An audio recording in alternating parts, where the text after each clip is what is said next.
That's all we want, because we here because we're looking at the power of Abraham, of Isaac, and of Jacob. The power of our fathers, Yahweh. Right there, as he said his name was. Say moreover. We say moreover, I told you this, but this is going to supersede what I told you in verse 14 in Exodus 3rd chapter. Verse 15 and 16 and verse 6. And Matthew 22:32 for a few. And Acts 3:13 is still the same thing. Everybody see this? Because when you look at the Most High as the power of Abraham, the power of Isaac, and the power of Jacob, then how you going to get anybody else that he could be the power of? After Jacob comes who? Israel. He changed the name to changed Jacob's name to Israel, who became the forefather of the 12 tribes of Israel. Point blank, no more, no less.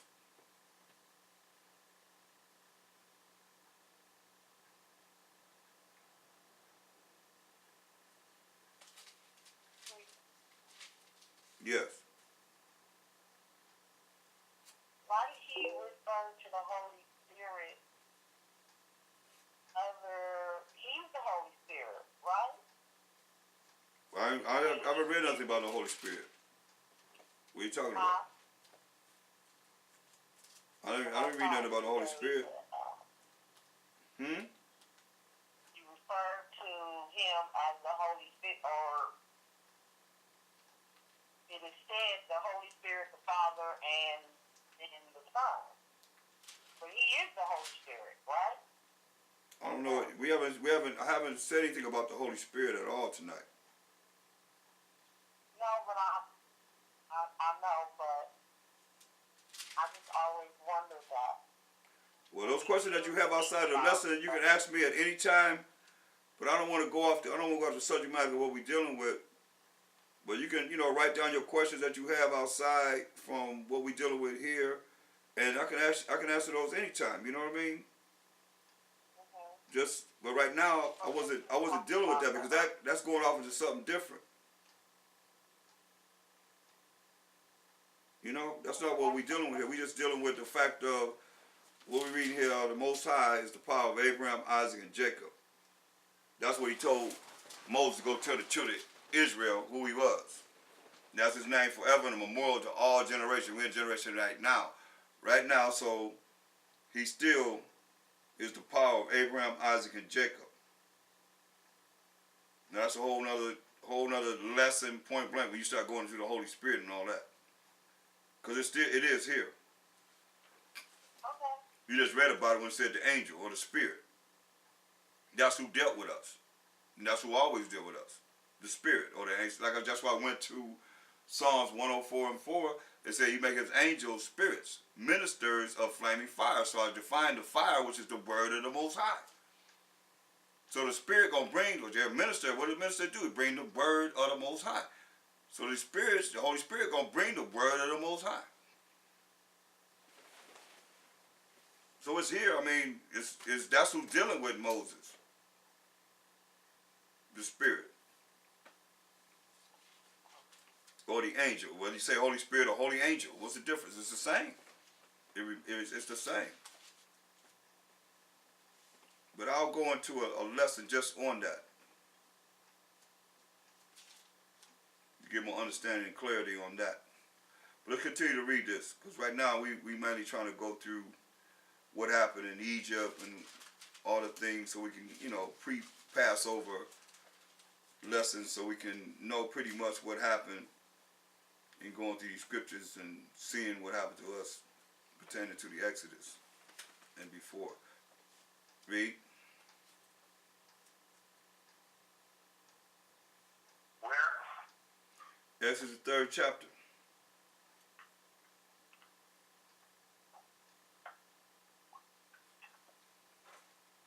Exodus chapter 3, verse 16. Go and gather the elders of Israel together, and say unto them, Yahweh, power of your father, the power of Abraham, of Isaac, and of Jacob, appeared unto me, saying, I have surely visited you, and seen that which is done to you in So first he identified himself as the power of Abraham, power of Isaac, power of Jacob. You know, he said Most High have surely visited him. And he's seeing the oppression that the Egyptians were putting upon us as the children of Israel. Read. And I have said, I will bring you up out of the affliction of Egypt, unto the land of the Canaanites, and the Hittites, and the Amorites, and the Perizzites, and the Hivites, and the Jebusites, unto a land flowing with milk and honey. That's right. So all these lands, they ain't gonna vote for them. They ain't gonna vote for the land. He gonna kill the people that's in the land and take the land. This has been happening over and over and over again. Read. And this land is Israel, land of Israel. Read. And they shall hearken to thy voice, and thou shalt come, thou and the elders of Israel, unto the king of Egypt, and you shall say unto him, Yahweh, power of the Hebrews, hath met with us, and now let us go. We beseech thee, 3 days' journey into the wilderness, that we may sacrifice to Yahweh our power. That's right. Go ahead. And I am sure that the king of Egypt will not let you go. No, not by a mighty hand. And I will stretch out my hand and smite Egypt with all my wonders, which I will do in the midst thereof. And after that, he will let you go. That's right. So now, the Most High said, I'm going to give me a name. I'm going to smite Egypt in the midst thereof. And after I do what I'm going to do, he guaranteed he's going to let you go. Go ahead. And I will give this people favor in the sight of the Egyptians. And it shall come to pass that when ye go, ye shall not go empty. Hear that? He said, it shall come to pass that when you go, you shall not go empty. That's why he said he's going to do what? He's going to stretch out his hand and smite the Egyptians with all his wonders that he's going to do in the midst of them. He said he's going to give the people, the children of Israel, favor in the sight of the Egyptians. And we're not going to leave the Egyptian captivity empty-handed. Read. Listen to what he said. But every woman shall borrow of her neighbor, and of her that sojourneth in her house, jewels of silver, and jewels of gold, and raiment. And ye shall put them upon your sons, and upon your daughters, and ye shall spoil the Egyptians. Here it is. It says, I wonder about this word borrow, as they say now, because you borrow, so you're supposed to give it back. But we know we're leaving and never going to come back. So they're going to give us what? Jewels of silver, jewels of gold, and raiment, clothes to put on. Say, put upon the sons and upon your daughters. And ye shall rob. That's what spoil means. We're going to rob the Egyptians. Go ahead. Chapter 4. And Moses answered and said, but behold, they will not believe me, nor hearken to my voice. For they will say, Yahweh hath not appeared unto thee. Right? He said, hey, Most High ain't appeared unto you. This is what Israel going to say. Read. And Most High said unto him, What is that in thine hand? And he said, a rod. Say, Most High said, what is that in your hand? He said, a rod. Go ahead. And he said, cast it on the ground. And he cast it on the ground, and it became a serpent. And Moses fled from before it. Right. So he cast it on the ground and turned to a big old snake. And Moses ran from that snake. Read. And the Most High said to Moses, put forth thine hand, and take it by the tail. And he put forth his hand, and cut it. And it became a rod in his hand. Showing the power of the Most High. He grabbed that snake by the tail and became a rod in his hand again. Read. That they may believe that Yahweh power of their fathers, the power of Abraham, the power of Isaac, and the power of Jacob See, here we go again. Identify himself as the power of Abraham, power of Isaac, and the power of Jacob. That's key. If you're spiritual. Read. And the Most High said furthermore unto him, put now thine hand into thy bosom. And he put his hand into his bosom. And when he took it out, behold, his hand was leprous as snow. So now this is key right here. So if Moses was a so-called white man and put his hand in his bosom, just sticking his hand in his bosom, I mean, what's that going to do? Stick his hand in his bosom, pulling it out, and it's the same color as it already was before he stuck his hand in his bosom. Like Hollywood trying to portray Moses and all the Israelites, Mashiach Yahushua, the Most High, everybody as Caucasians. Now, what significance would it be if Moses stuck his hand in his clothes, pulled it out, and it was the same color as it was before he pulled it out?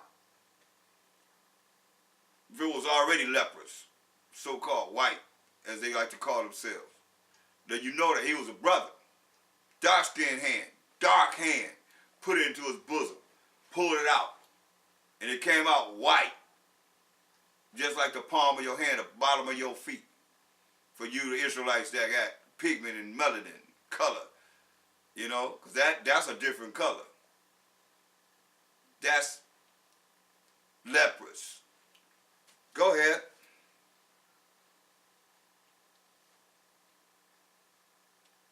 Verse 7. And he said, put thine hand into thy bosom again. And he put his hand into his bosom again, and plucked it out of his bosom. And behold, it was turned again as his other flesh. See? Once he plucked his hand the first time, pulled it out, it turned leprous, turned white. Just his hand. Then he put his hand in again, pulled it out, it turned as his other flesh. His normal flesh with pigment and melanin, dark skin. Read. And it shall come to pass, if they will not believe thee, neither hearken to the voice of the first sign, that they will believe the voice of their latter sign. That's right. See, if they don't believe the first sign that you show them, they're going to believe the last sign that you show them. Read.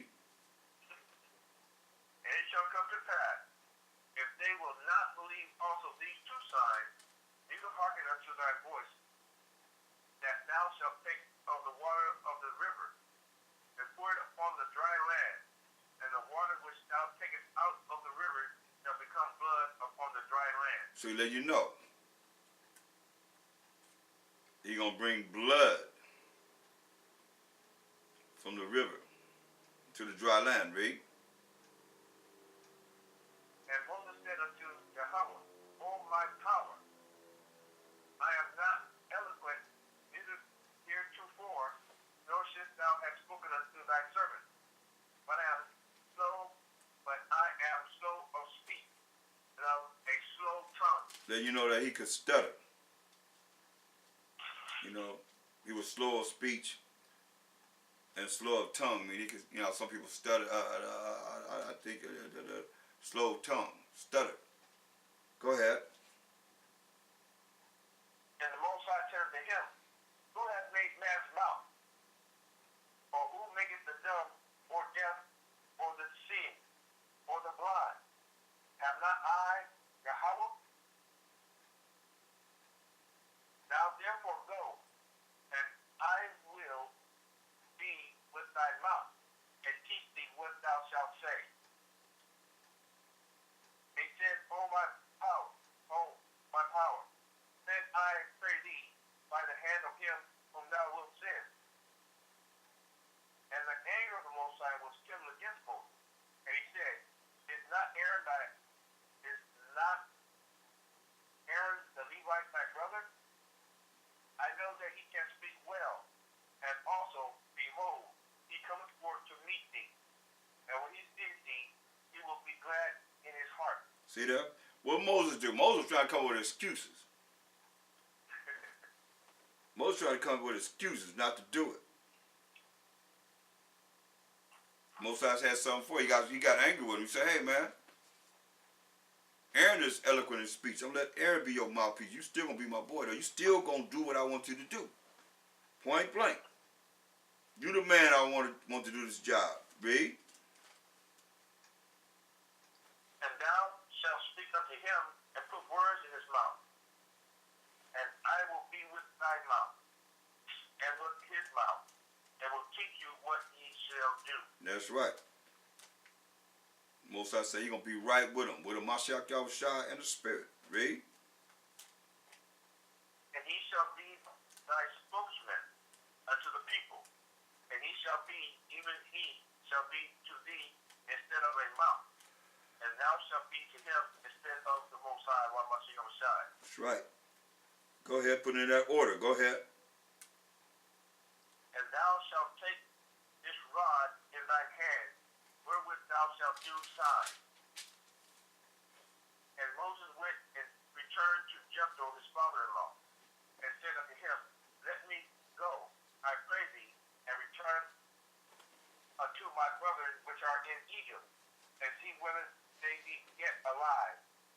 And Jethro said to Moses, go in peace. So he went to his father-in-law Jethro and said, hey, let me go to my brothers and see my brothers, how they doing. And Jethro, his father-in-law, told him to go in peace. Go ahead.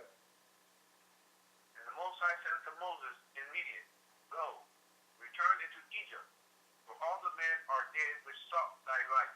He said, hey, he told him, he can go to Egypt now because all the men that sought Moses' life for killing that Egyptian, they're all dead. Read. And Moses took his wife and his son, and set them upon an ass, and he returned to the land of Egypt. And Moses took the rod of the Most High, in his hand. And the Most High said unto Moses, when thou goest to return into Egypt, see that thou do all those wonders before Pharaoh, which I have put in thine hand. But I will harden his heart, that he shall not let the people go. And thou shalt say unto Pharaoh, thus saith the Most High, power of Israel. Said the Most High, Israel is my son, even my firstborn. That's right. So you will tell Pharaoh, Israel is my son. So he's talking to the Hamites, Egyptians, the so-called African Egyptians. Said, Israel is my firstborn. Israel is my son, even my firstborn. Read. And I say unto thee, let my son go, that he may serve me. And if thou refuse to let him go, behold, I will slay thy son, even thy firstborn. He told him, if you refuse to let him go, I'm going to kill your firstborn son. Read. And it came to pass by the way in the end that the Most High met him and sought to kill him. Then the Lord struck stone and cut off the foreskin of her son and cast it at his feet and said, surely a bloody husband art thou to me. So he let him go. Then she said, a bloody husband thou art, because of the circumcision. And the Most High said to Aaron, go into the wilderness to meet Moses. And he went and met him in the mount of the Most High and kissed him. Right, but you see, Zipporah, she took a sharp stone and cut off the foreskin of her son and cast it at his feet and said, surely a bloody husband art thou to me. This is the covenant that the Most High made with the children of Israel, that we will circumcise our boys on the 8th day. That's why she said, a bloody husband thou art, because of the circumcision. Because he had to cut around the penis. Verse 27 again. And the Most High said unto Aaron, go into the wilderness to meet Moses. And he went and met him in the mount of the Most High and kissed him.